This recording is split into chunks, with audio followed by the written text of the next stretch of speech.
Buonasera.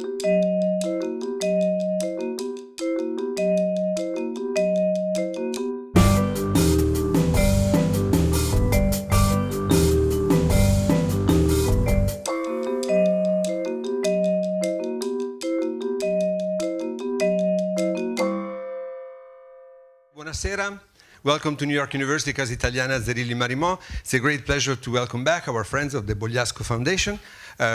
It's a long-standing collaboration by now, and it's about 2 events a year, sometimes more.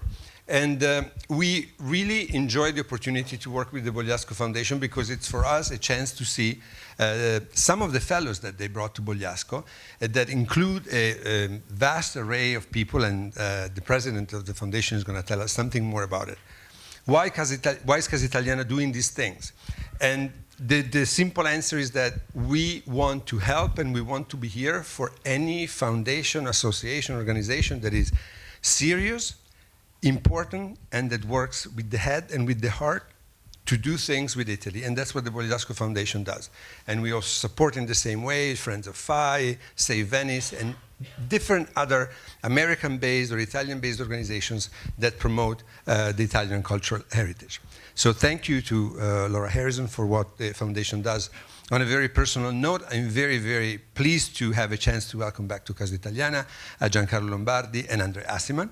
And I was talking with André upstairs before, and I remember he was here for the presentation of another book. I'm not going to mention names, André. Relax. And his book, Out of Egypt, had been published, was already an international success, but it had not been published in Italy yet. And I asked him why, and said, it's one of these Italian complicated, confused things. And he says, no, there is only one answer, and it's very precise. And I didn't investigate.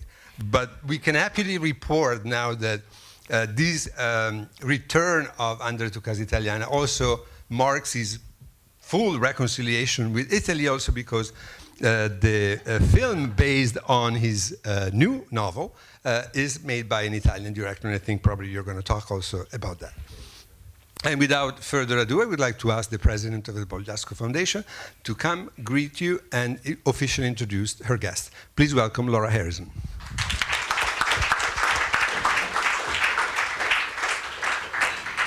Thank you, Stefano. Our enormous thanks to Casa Italiana. We love this partnership too. I think this might be our 6th event with you. We've been doing it for a few years now. For us, it's a tremendous opportunity to be able to use this incredibly beautiful space here at the Casa Italiana to share work that was developed in residence in Bogliasco with the New York public. We're deeply grateful for this and hope we can continue for as long as possible. I also want to send a quick thanks, as always, to my wonderful New York colleagues in the office here in New York who work so hard to put these events together, Ariel Moreau and Jennifer Downey. We couldn't do it without you. Thank you. So this year, actually, the Bogliasco Foundation, we've been celebrating our 20th anniversary this year. This event tonight, in fact, is one of the final events in a series of events that we've been doing to celebrate 20 years. And in all this time, our mission has stayed basically the same, which is to support arts and humanities and international cultural exchange via our residency program in Bogliasco, in Italy, for artists and scholars. Our program provides ideal work conditions and encourages cross-pollination in a very diverse community made up of some of the world's most innovative minds, a very interesting, diverse group of both artists and scholars, which is quite important to our program. One of the hallmarks of our program is facilitating meaningful conversation, both in our fellows community over in Bogliasco and via our outreach program with events like tonight's here. So we are very pleased to have with us tonight André Aciman and Giancarlo Lombardi in conversation, talking about André's novels that have been set in Italy. In particular, his most recent book, Enigma Variations, which was developed in part during his residency in Bogliasco in the fall of 2016. He will also, I believe, I hope, be talking about the book that was from, I think, 2007, Call Me By Your Name, which this year was made into a feature film by Luca Guadagnino, and in fact, I think is supposed to come out later this year, I believe, in New York. But meanwhile, it premiered to great acclaim at the Sundance Film Festival in Berlin and many others, no doubt, and has gotten many accolades. So I know many of us are very curious to hear more about that experience. A few brief words about our speakers. André Aciman is a distinguished professor of comparative literature at the Graduate Center of CUNY. He's written a number of books, including Out of Egypt, which chronicles his childhood in Alexandria. He's a frequent contributor to the New York Times, to the New Republic, the New York Review of Books, among others, no doubt. I believe he's working on a new novel and a collection of essays, if I'm not mistaken. Giancarlo Lombardi, also a professor at the Graduate Center of Italian, French, also comparative literature. I understand that you have written extensively about European and North American women writers, about Italian cinema and television studies, also cultural studies.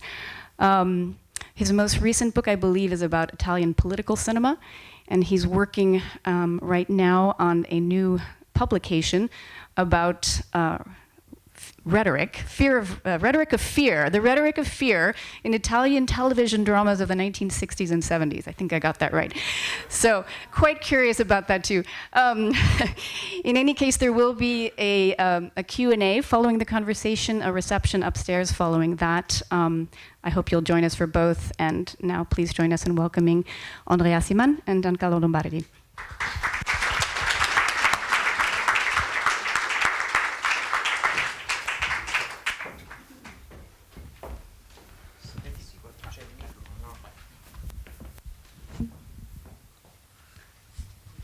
Okay. Si canta. Thank you so much, Laura, and thank you, Stefano, and thank you to the Bogliasco Foundation. I think that the biggest challenge here will be for us to have a formal conversation, because Andrea and I work together, and I see there are 3 of our students. And we've been working together now for a decade. Yes. And we have a lot of conversations in many different forms. None of which ends. It just, they all sort of and flow they go in. from one-line email to one-line email to one-line email, or text messages or WhatsApps or whatever it is. But certainly, we were joking about the fact yesterday that 1965 happens to be a crucial year in our lives. I was born in 1965, and André arrived in Rome in 1965. That's the city where I was born. So actually, let's begin our conversation with Rome 1965 and what that means to you. Well, Rome 1965, I had just arrived as a refugee from Egypt. My whole family had been kicked out of Egypt, so we had basically nowhere to go. We went to Italy because we had relatives in Italy, and because my father, in his wisdom, had bought the Italian citizenship, which you could do, and you probably can still do if you know people. But I don't know people, and I guess you... Georgia, forgive me for this. I'm going to be dead after this conversation. But so we arrived in Italy, and my uncle had an apartment which was really a garçonnière. Okay, and so it was, we didn't know this, but my mother and my brother and I, we sort of settled in that apartment, and occasionally we would get calls for girls. And I mean, I had no idea what was going on because nobody had told me, but they were kind of louche calls. But in any event, my arrival in Rome is the lady, the portiera, said, prendete l'ascensore. And I didn't understand what ascensore was. Because I knew some Italian, but it was very sort of elementary, and Roman was just beyond me. I couldn't understand a word of Roman, which I got to love much, much later. But at that period, I didn't understand what anybody was saying to me because Roman is sometimes, if you're not used to it, totally unfathomable. They might as well be speaking Sicilian. So, in essence, but we arrived, we were very, very poor. There was no money anywhere, and so we lived basically with the generosity of a large family, and we were invited to the beach, to go to the beach. Usually, I was used to hosting people at our beach house. Now I was a guest at somebody else's beach house, which is not an easy thing to do. In other words, you have to switch roles, and ultimately you end up also having to switch identities. You have to understand what it is. How do you know when you've been to a party and that the party is over and now you have to leave? When you're a host, you know exactly what to do. You know, you give out signals, but you're not very good at capturing those signals if you are the receiver of them. So we would stay at parties and not leave and not know what to do. Was there a sign? Was there no sign? And of course we were. But my first experience of Italy was I absolutely hated it. I wanted nothing to do with it. I didn't even want to speak to anyone. And for a good portion of my first year in Italy, I went to an American school. I would go to the school, come back home, and lock myself up. And all I did was read books. So, in essence, that was my introduction to world literature. There was no end of books to read, clearly, but I was a very fast reader, and all I did was read books after book after book in order not to have to deal with Rome. And that lasted for about a year. But then how did it change over the years? Because you were there for quite a few years, right? 3 years. I was there for 3 years. So, I mean, did you see an integration? And how was it? Well, it happened, I think, one day when I went, all I did was, on Saturdays and Sundays, there was no school. And Italians go to school on Saturdays. Yeah. They still do that? Yes, they do. Yeah. So I really had like a free city for myself on Saturday mornings. And I would all I did is go downtown to the center of the city, which I loved and grew to love, and go to see museums by myself, and also go to bookstores, and eventually come back home with a few books that I wanted to read that week. But it is on one of those events that I happened to stray by pure chance into Piazza Navona. I never knew there was a piazza. I knew the Colosseum, the Vatican. That's it, which is what every tourist knows. But Piazza Navona, I had never heard of it, and I just ended up in Piazza Navona, and I was kind of, wow, what is this? And I sat down, and an old gentleman spoke to me. I have no idea why he spoke to me, but he was quite elderly. Of course, he must have been like, what, 40 or something? You know, he date everybody. He was about to die anyway. So, and so he began to tell me, who are you, what are you? It might have been a pickup, but I have absolutely no sense of that. And he started telling me the history of the Piazza Navona. Yeah. One fountain after the other, one statue after the other. It must have lasted 2 hours. But I realized at that moment, I'm in a special place. Yeah. This is a magnificent place, and I've got to learn it.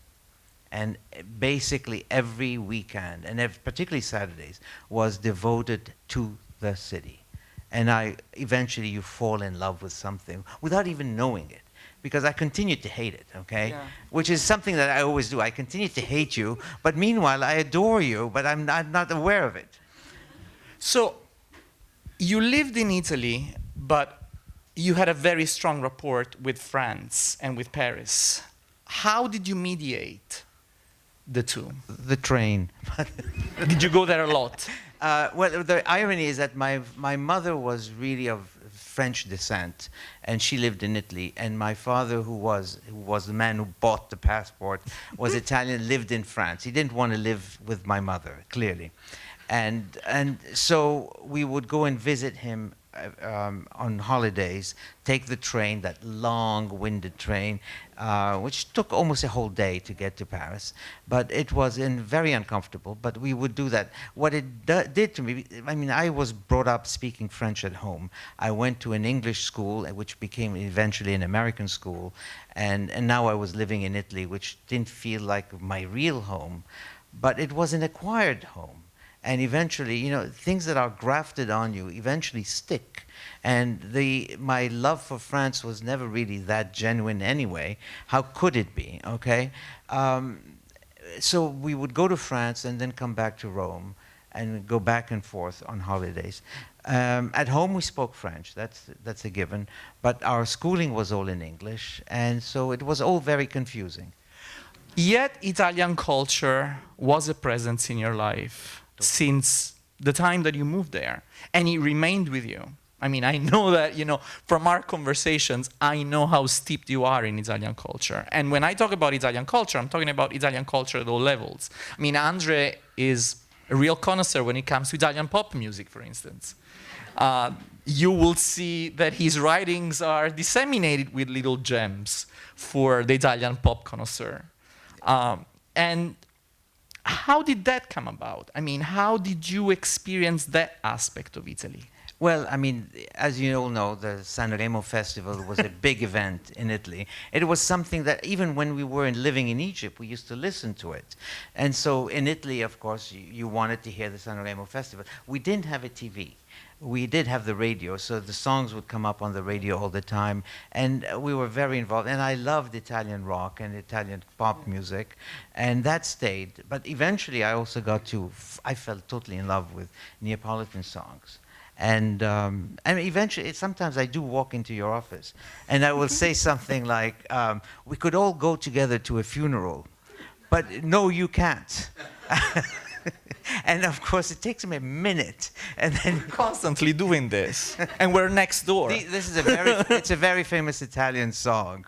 Vengo anch'io not to know. Anyway, we do this all the time. So, but my love for the Neapolitan music is, I mean, I think it is actually part of who I am at this point, and I write about that. But it is, for me, Italy is, it's a grafted world that I was never expecting to love. And it's interesting because this is also the time that in Italy there are some French singers and some French singers of North African descent who are actually singing in Italian. So you have Dalida and you have Claude François, but also you have Nino Ferrer, for instance, who's extremely popular singing in Italian. And it sort of must have brought your three worlds together in a way. In many ways, these simple songs, managed to capture something about me and made me feel, as you said, very much at home. Because this eventually happened when I heard the music of Georges Moustaki, which came out a few years later. Yeah. But Moustaki was he was singing my music. This was me he was talking about.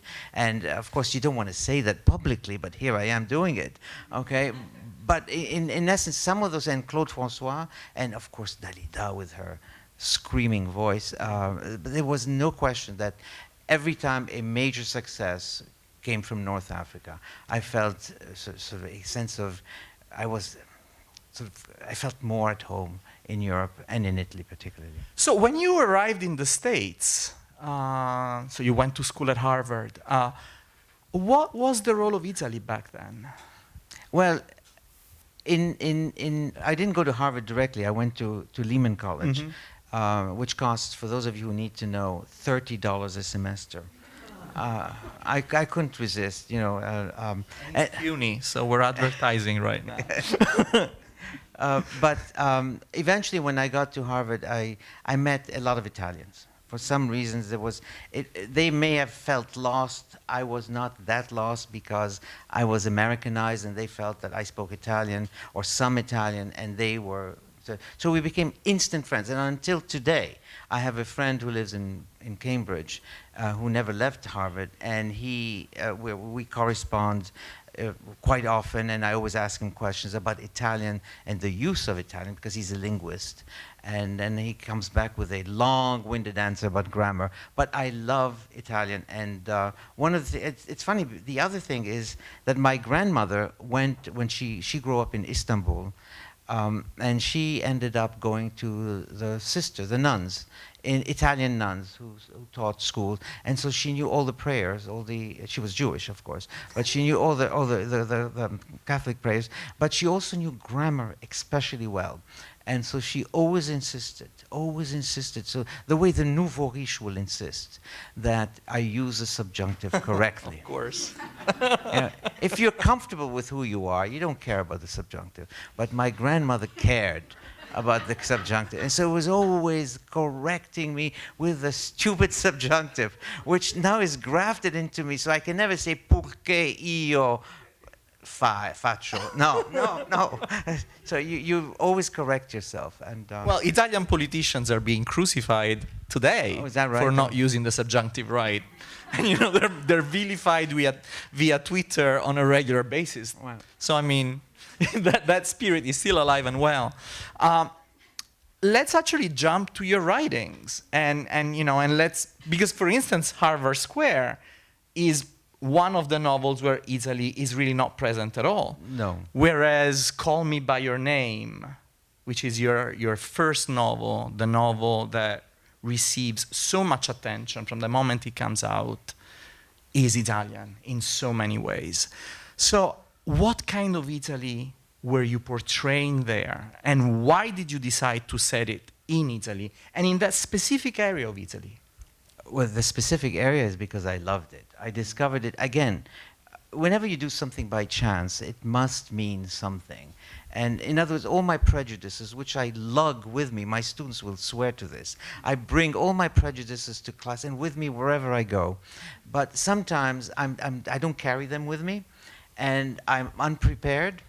And suddenly I see something, I say, oh my God, this is nice, this is okay.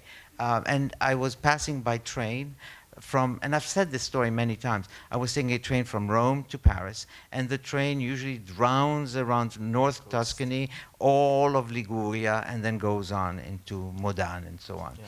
And that particular passage for me was magnificent. I loved it. So eventually, I got off by pure chance. I was with a girlfriend, and we saw this place called Nervi. I said, it looks nice. So I said, let's get off. We didn't have a hotel reservation. We had nothing. I said, the worst comes to worst, we'll sleep on the beaches, okay? The funny thing is that there are really they're rocky beaches. So I was speaking out of turn, but we got off the train. It was nighttime already. I said, ci porti a un albergo, and the guy took us to this hotel, which was absolutely magnificent, on the sea. And the next day, we took a long walk, which is the first time that I saw Bogliasco. I walked from Negri to Bogliasco, which is, 10, 15 minutes, and discovered this town called Bogliasco. And I said, oh, I'd like to return here. It took me 40 years, no, 30 years, but eventually it did happen. But then I discovered that there was a place that Monet used to like, which was called Bordighera. And so I couldn't decide where to orient this novel, but I knew that it had to be in Italy, because whenever you speak of the senses, you can't speak of New York. I needed something that was lush all around, perfume, tactile, sunsets, everything had to be very sort of sensual.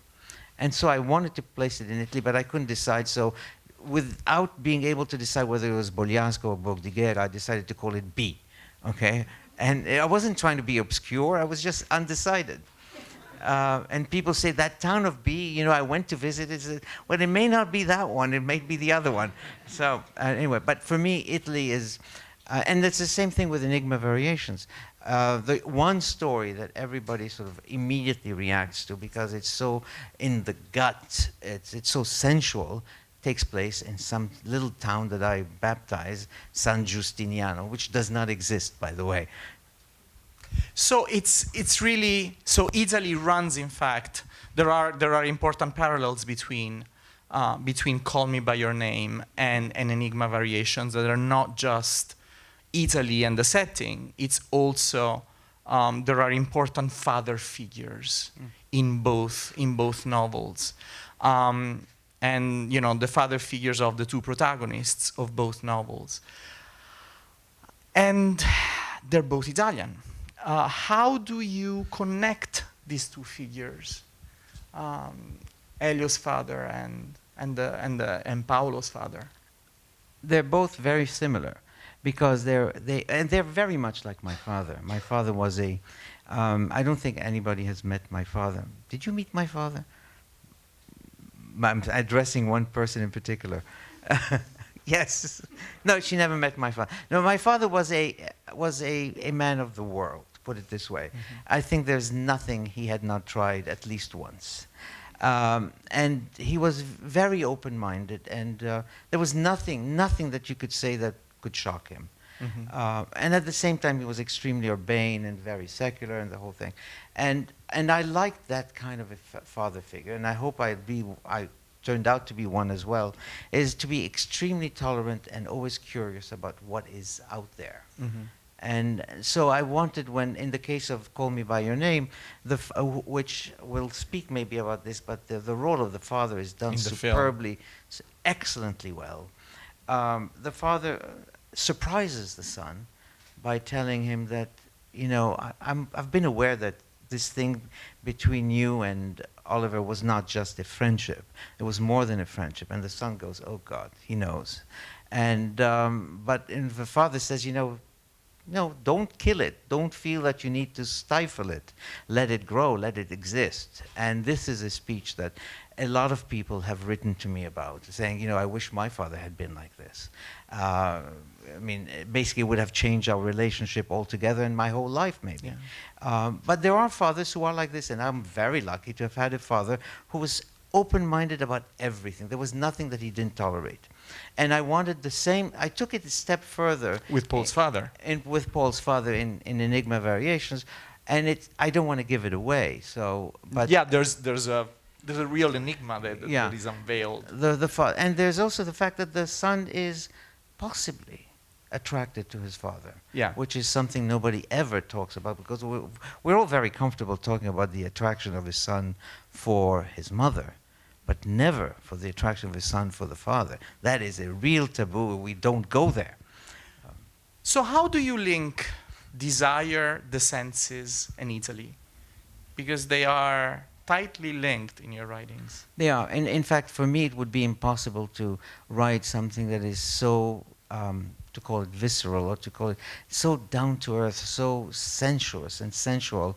To write it elsewhere would not be possible. I couldn't even write the story. It would have to be placed in Italy. Tell us actually a bit about your reconciliation with Italy that has occurred these past few years. Your returns, your recent returns to Italy. Well, it has to do with the fact that I was, I don't know if I should go public with this, because Stefano started it, so I don't, but it is live on the internet. People are watching. Oh, then thank you for telling me this. So, oh, but come on, I'm so open-minded. We're being streamed. We're being streamed, okay. The real reason is that I felt that there was an injustice done, and that I was not being translated into Italian, and I wanted to be translated into Italian. It was the only language I really cared about. French, I felt, was an automatic event, which is not true any longer. But in Italy, I felt that why are they taking so many years to translate my books, which are so visibly Mediterranean? And there is one reason, but it's a petty reason, and I won't mention it since we're going public with this, but it has nothing to do with me, okay? It has to do with one individual. But eventually somebody came up and sort of manifested himself and said, I will buy this book, and he paid a lot of money for the book, which was surprising for me. And ever since then, I've been invited by him or through the Fiere or through other organizations to go to it. I go to Italy at least once a year now because of the publications of my books in Italy, and it makes me very happy. So there is no real reconciliation, but the fact that I'm there all the time makes me feel that, you know, now we have to think, do we want to buy a place here? I mean, it's really my ultimate home. I mean, New York is a wonderful place, and I feel very at home in New York, but I don't think it's ever been my home. Whereas in Italy, I walk down the street, yeah, this is it. So after having written a great amount about Italy, here comes Luca Guadagnino through the words of James Ivory, because Ivory wrote the screenplay with your help. And with Lucas too, by the way. And with Lucas. Yeah. And out of the blue, you see your words in front of you in images. So how has that experience been? How has it been? Have you been able, have you experienced the sort of letting go in terms of letting someone else refashion give a vision to your work? I let go as soon as we signed the contract. Okay, I just knew that from hearing so many stories of misadapted or badly adapted or perceived as badly adapted films, that I didn't want to be one of those authors who's always complaining that, look what they did to my chef-d'oeuvre. Okay, so I just didn't want to be that kind. So I let go right away. And I had a feeling that Luca was really doing the right thing. Mm-hmm. And I just felt right. I saw the script. I said, there are a couple of things that I might change, but I don't want to get involved in this. And the film is very faithful to the movie, to the point where all the key dialogues are really taken from the book. I wanted to mention one scene in particular, because I was told when I arrived on the set, I was only there for 3 days, and they said to me, why don't you come to the set? So I said, fine, I'll come to the set. And they said, well, Luca wants you on the set right now. So from Milan airport, we were driven to the set itself. Of course, I'm totally jet lagged, okay? But one thing I do notice, as the actors are sort of rehearsing and refilming the same scene, I say, this is the most difficult scene for me to have written. I remember writing this scene, and it's a very key scene where Elio, the young kid, a 17-year-old, tells Oliver, who's 24, that he cares about him. And I didn't want him to say, I love you. I didn't want him to say, I'm attracted to you. I didn't want him to say anything like that. I was going with a model that comes up from, those of you who remember Racine's Phèdre, when she alludes to Hippolytus, her stepson, that she might have hoped that he might have had the occasion to save her from the Minotaur, and that his father, who saved her from the Minotaur, might have had the aspect of the son. And of course the son hears all this and he says, Madam, I tremble at what I hear. And she says, I hope I'm misunderstanding. And she says, you have not misunderstood me, you idiot. Anyway, the reason why I mention all this is that I wanted it to be a very, very muted and tacit and easily sort of, taken back confession of love. And I didn't want any word to be said. And so here I arrive, and there they are rehearsing the very scene that was not an easy scene to write, and they're doing it beautifully. Every one of them, I say, this is perfect. No, it's not. They have to redo it. And so they kept redoing it. Eventually they got it very well. And it's amazing how your words that you've written on paper in a room on the Upper West Side suddenly appear in a little town called Crema outside of Milan, where a young man called, Timothy Chalamet is actually acting out the part that you had a hard time writing. And here he's doing it beautifully. I mean, absolutely magnificent rewording of everything I've said. So I couldn't have been happier. So there was nothing to let go, because I was accepting it. I said, this is exactly what I wanted. How do you, your Call Me By Your Name is a psychological novel, and there's, it certainly is not a novel full of dialogue, but there's a lot of internal discussions and internal, and so it doesn't immediately come across as a novel that you would see on the screen. You would feel that some of it might be lost. Oh, good point. That some of the internal turmoil that is so excruciatingly well discussed in your novel, that is so Stendhal and Princesse de Clèves and Proust, that there are so many of your authors who are so clearly there in your writing. How did it go from that to the screen? I think, to be honest, it was not the script, or the screenplay was not the only thing. It had to do with the actors, and which means also the director. Yeah. And what they did is, they didn't speak that much, but it was the way that they looked at each other, the way that you could see pain. There's a very famous scene in my book, and everybody mentions it, and I will not name it, but it involves a fruit. And those of you who are laughing, you understand what I'm talking about. They had the fruit scene in the movie, and which is done very, very well. And at some point, Armie Hammer, who plays it really beautifully, decides that he wants to eat the fruit, and Elio prevents him from eating it. And they're struggling, and he says, "You're hurting me, you're hurting me." And suddenly, and this is better than the book, Elio bursts out crying. And he bursts out crying and sort of hugs Oliver in a way that seemed so, I mean, it was so spontaneous and so right and so absolutely, the expression of love itself was in that moment. No author could capture that. No author could do that. And this was just the cinema doing it. So I mean, something like that happens to you. I mean, you know, you get to see your novel into a film, and the film is incredibly well received. I mean, this is a film that has been well received at, as Stefano and Laura were saying, at the most important festivals. At Berlin, it was basically the most important film that they had. They're talking about Oscars already. It seems to be the film of Guadagnino's career.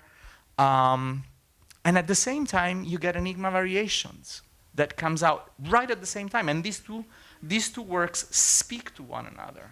Yet, how, you know, for instance, I have very fresh in my mind the fantastic review that you got from the New York Times for Enigma Variations that says, yes, there are some elements that we have already seen in Call Me By Your Name, but this time with a different voice.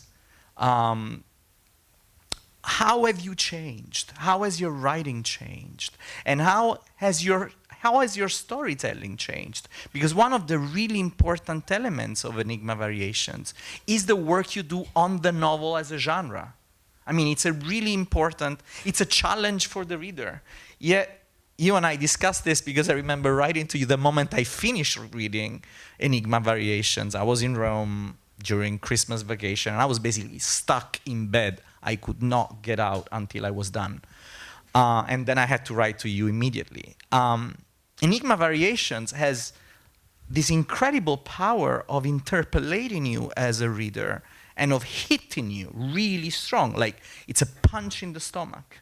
But it doesn't do it in the traditional way, because it is not a traditional novel.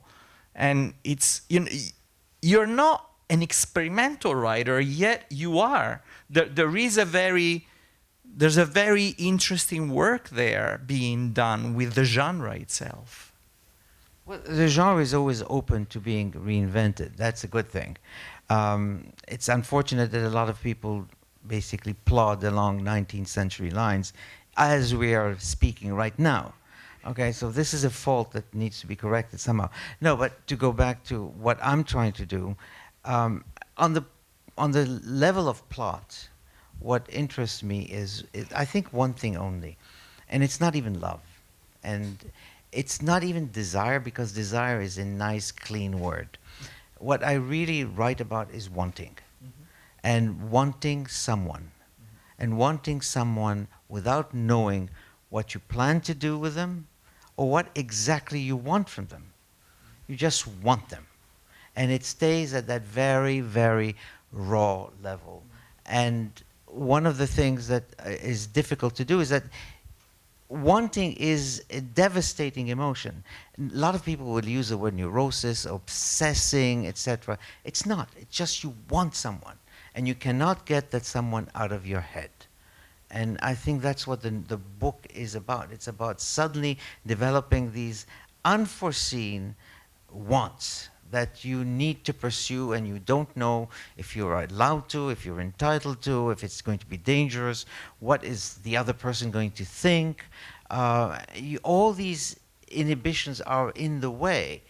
But somehow I think my characters are very lucky, because they, at some point, they just muster up the force to do something, to cross the sort of the forbidden zone, and to go and to say, look, I want. Tell us about your writing process and how, how a novel like that came about. The novel came about because I wrote the last story first, which was called, I think, Abingdon Square. It's about an editor who has a crush on a young writer who's extremely dynamic, and she's much, much younger. And he is sort of in her thrall. His whole life now becomes obsessed with her. And he doesn't want to do the indelicate thing, but he does do something which we all do, is what am I going to do with this person tonight? I'm going to take her out to dinner. Then I'm going to say this. Then I'm going to hope that this will happen, but I cannot spend the night with her. And as a reader, you don't know why he cannot spend the night with her. And so he's basically saying, and he says, but of course all this could turn out badly. I might have to walk back the same way I came here, totally with my tail between my legs. And eventually, and he says at some point, this is exactly what happened to me when I was a young kid. And that is when the idea came to me to start to tell the story of his being a young kid, totally having a crush on a man, not even a woman, and feeling that at some point the guy says, I forget what he says, fai bravo, va a casa, vai a casa. Basically sort of repudiating all his advances. And this is exactly how it ends. So in between these two sort of poles, the story of a man who simply has these phenomenal crushes on people and doesn't know what to do with them. So just let's conclude actually on the title itself. Because Call Me By Your Name, anyone who has read the novel know that it's the core of the novel. It's a very important sentence that the two characters, that the two protagonists exchange. But Enigma Variations is not exactly something that jumps at you from reading the novel. So what made you call it like that? What is your interpretation of the title? It's the only title that I ever picked. Because every time I pick a title, the publisher or the editor will say, no, come on, seriously? No. So, and I always go along because I think editors know their job. They're always right, I'm always wrong. But this time I said the book is called Enigma Variations, and I said we love the title. Enigma Variations refers to two things at least. One is to the piece by Sir Edward Elgar, which is it's basically variations that are enigmatic because you don't know what the source melody is. It is absconded totally. It doesn't exist perhaps. And Elgar liked to play the idea, and every variation is devoted to a particular person that was dear to Elgar himself. So that you have these variations, and I think thematically it has to do with the ways that Paul or Pauli or Paolo, he has three names in the book, which they're all variations of each other if you didn't get the point, okay? The idea is that he has different crushes or different loves with different people, and each one is a variation on something that we don't know what it is. So there is an absence that is always there. So we don't know if there's not going to be other variations coming up.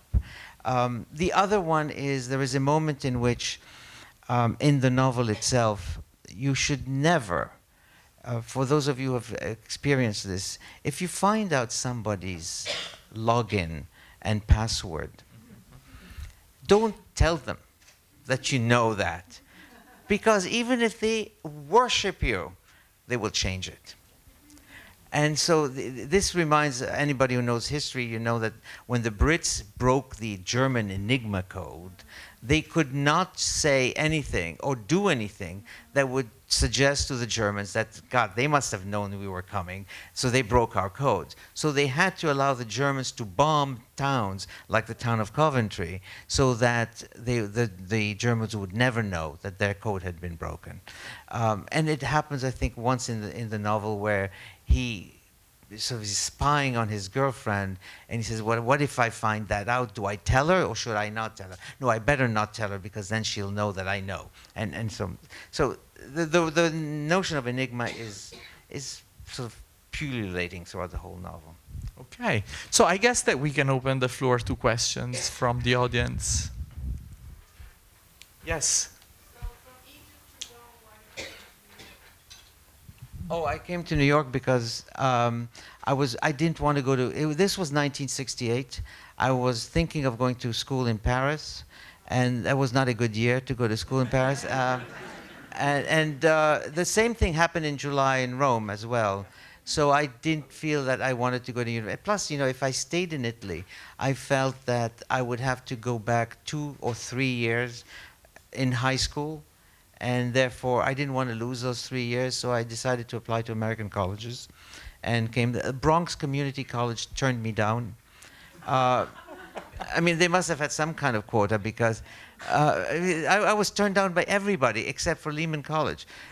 So it's fine. So I went to Lehman. I didn't care. So that's why I came to New York. I think my parents did a heroic thing. They came to the United States. They didn't want to come. They had no business being here. They liked Europe. My mother loved Italy, and my father sort of was growing to accept the fact that he might come back to Italy too and live with his wife, which was not a good idea for him. But Actually, I have 2 questions, but I'll just start with one. You said at the beginning you were talking about you saying that we can talk about the attraction of a son for a mother, but talking about the attraction of a son for the father is taboo. And I wondered if you could speak a little bit more, or articulate a little bit more what you think the nature of that taboo is.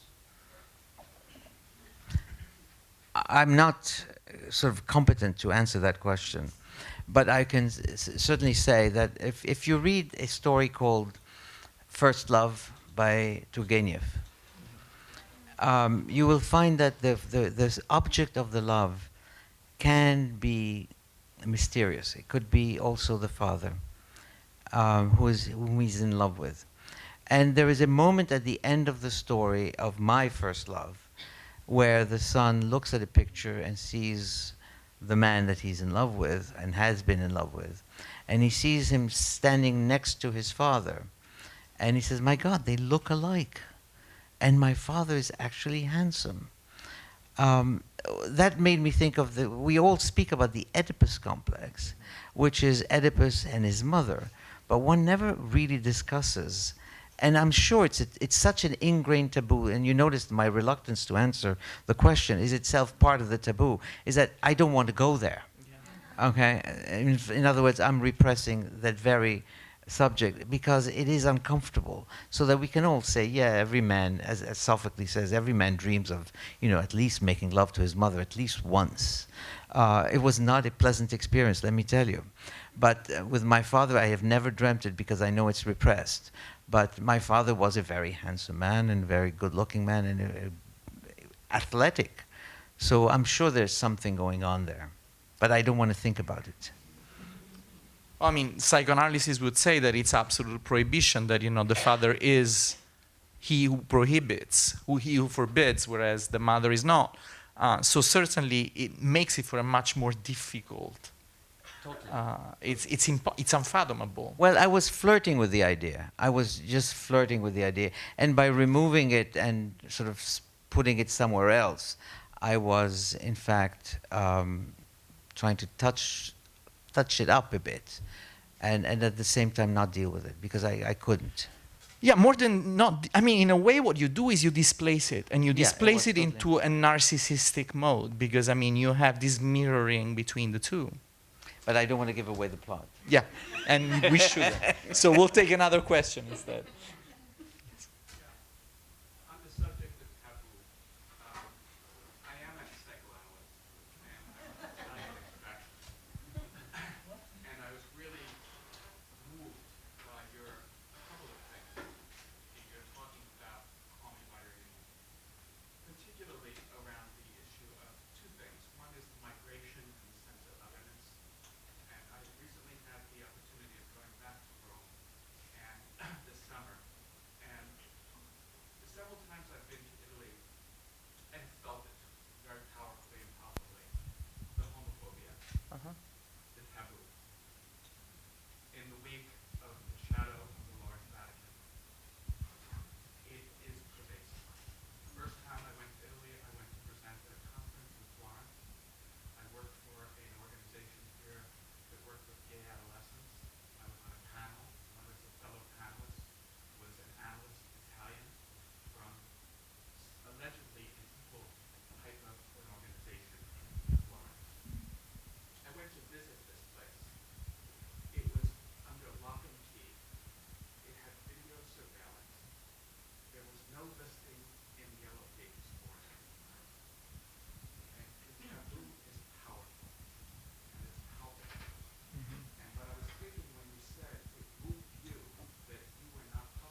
But I don't think it was not the taboo that prevented me. Take it from me.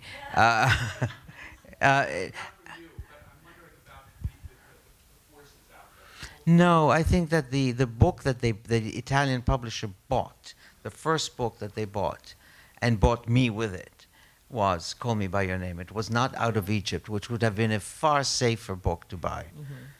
They went for the real thing, and the reception has been amazing, in Italy particularly. So, and that's another reason why I feel very much at home there. Now, homophobia in Italy is an ongoing problem, but so it is in Missouri.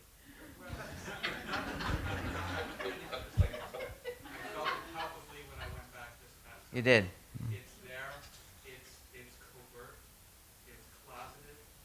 So the idea of the taboo of speaking of the love of the Father Oh. is particularly taboo in a place like Italy, where now you're talking about these machismo places like Chechnya, where they're going into creating gay concentration camps. Okay, Italy has been a very macho, Catholic-based culture, and so it didn't get lost on me in my travels, even going to gay clubs and stuff in Rome. Okay. How covert it still is.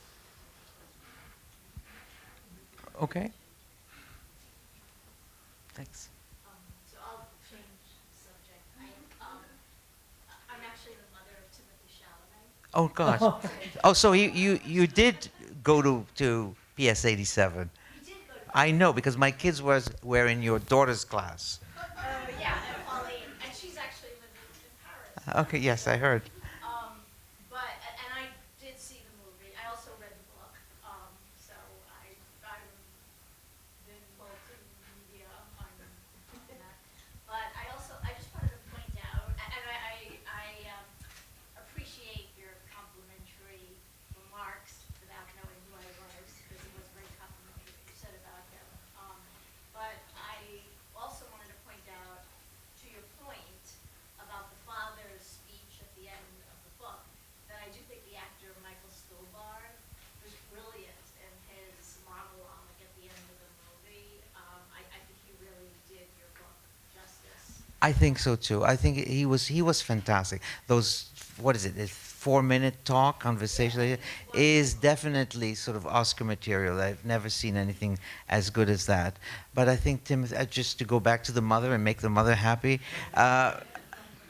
Timmy was amazing, and there was a moment towards the end of the movie where you can see that he's got, and you can almost feel it. He's got this sob in his throat. He's not sobbing, which would have been easy. He's not sobbing. It's in his face, and the way he holds his throat, it's there. He is about to sob any moment, and he doesn't. And when he calls his mother and says, "Mom, could you come and pick me up at the station?" He's almost sobbing, and it's done so well.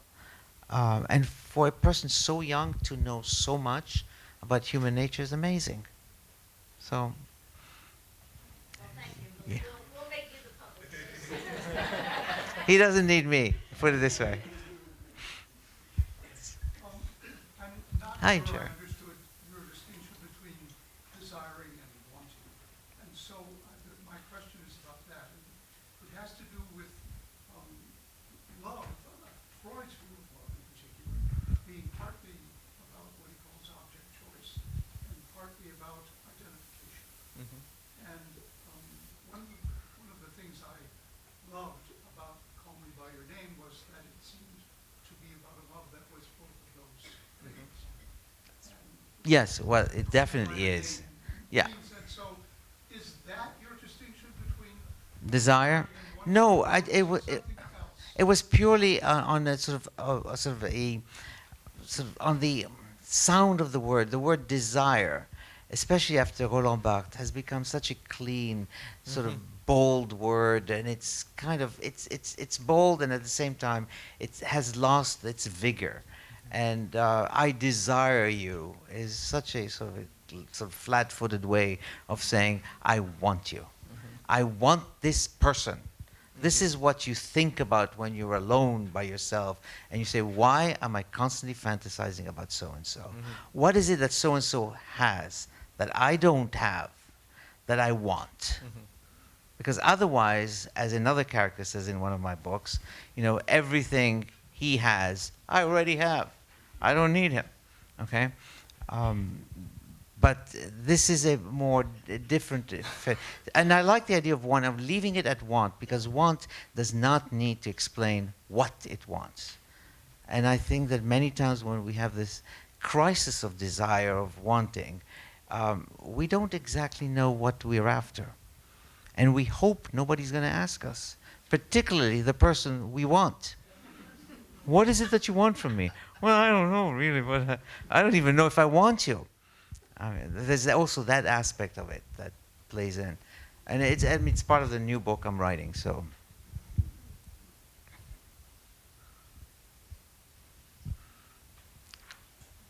Abbiamo finito.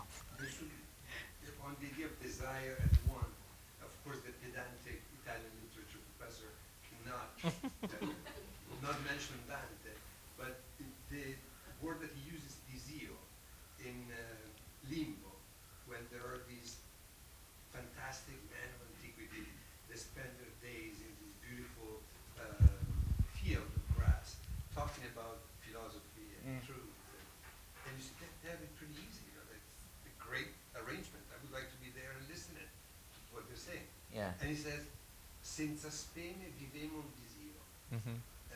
We live without hope, with this desire. There is also wanting, a need to be with, in this case, of course, is to contemplate the beatific vision. But he combines, I believe, in his use of desio, both the desire à la Dante and the want. I think so. I think so. But also, I want, when I write about wanting, it's about a physical body. I don't think Dante was actually thinking of a physical body. Is it, okay. There's a physicality. Okay. I would discuss it. One more question. I wanted to ask a question about language. My aunt was German, and she was a professor of French and comparative literature. She was completely trilingual between German, French, and English. But instead of feeling herself trilingual, she felt she was a person without a language. And you are also completely trilingual, but my sense is that your relationship to language is completely different, and that you feel very largely at home in English and probably Italian too. I don't know with French, but I wondered, I'm just interested if you could talk a little bit about your relationship to language or to these languages. I write in English. I went to British schools and English-speaking schools all my life. I count usually in English, which is not unimportant. So English is my, how should I say, my professional language. I feel very comfortable writing in English. I did try to write in French, and I never would dare show it to anyone. But it didn't feel fluent at all. It felt stilted and rough, and so it felt very much like the way American writers write English today.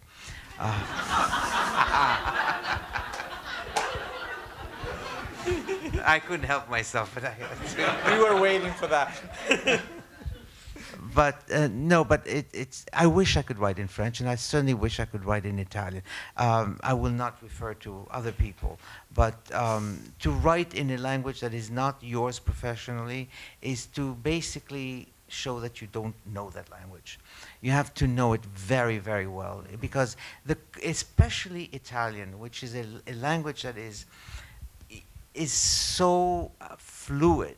And I always I think I said it in one of our meetings at the Instituto. My Italian tutor in Egypt said, "La storia è bellissima, però il linguaggio non è sciolto."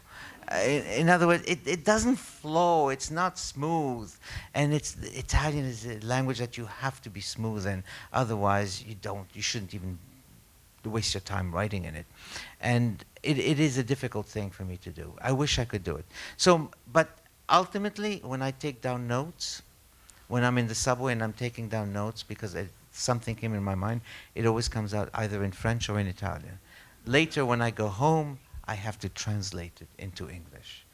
So English may not be the language that my heart is speaking, but it's the language that I best at. Just a follow-up to that question. In what language do you dream? Well, you see, you're asking me if I remember my dreams. That's yes, you are. You're a psychoanalyst, you said, and you're fishing, and I'm not going to answer that. I don't remember most of my dreams. My dreams are the only times I know what language the dream is in is when I dream of my mother, and my mother only knew French, and so she speaks to me in French, and that is, I know we're speaking in French. But by and large, I don't know what language I dream in, and I don't remember my dreams. Unfortunately, I'm one of those. I was going to ask the same question. There you go. And I'm not a psychoanalyst. Oh, that's, Speak a few languages, but I dream in a couple of different languages and use common concepts. oh. So I was just wondering about not just your writing, but your dream world, your fantasy world. I don't know. I can't answer that. Yeah. I'm surprised you haven't said anything about Cairo. So, do you speak Arabic? I mean, Oh. you travel there? Have you traveled again? I know Cairo, but I've never lived in Cairo. I lived in Alexandria. Yeah. But I speak Arabic. Actually, I think it's the only language I speak without an accent, which is weird because my Egyptian Arabic is now totally rudimentary. I can fake it with a cab driver, but and I can fake it when I buy something and I hear somebody's Egyptian, so I'll just speak in Arabic with them, and they're always shocked and they always say, "Are you an Israeli spy?" I say, "Yes, I am an Israeli spy." Yes. What language do you multiply in? Actually, I have to do it in English because I learned my multiplication table in English. There you see, okay. Well, the other question is, this is a good one, I will ask this. If you've been in Italy for a long time, when you're asked to spell your name, how do you identify every letter? Like, B is for per Boston, or is there, okay, there's Imola and Milano and Bologna and all the, and you have to know those, otherwise, and what is the S is what? Sassa, yes, okay, there you have it. See. Anyway, so that's, but no. Well, I think we're at an end. Thank you so much.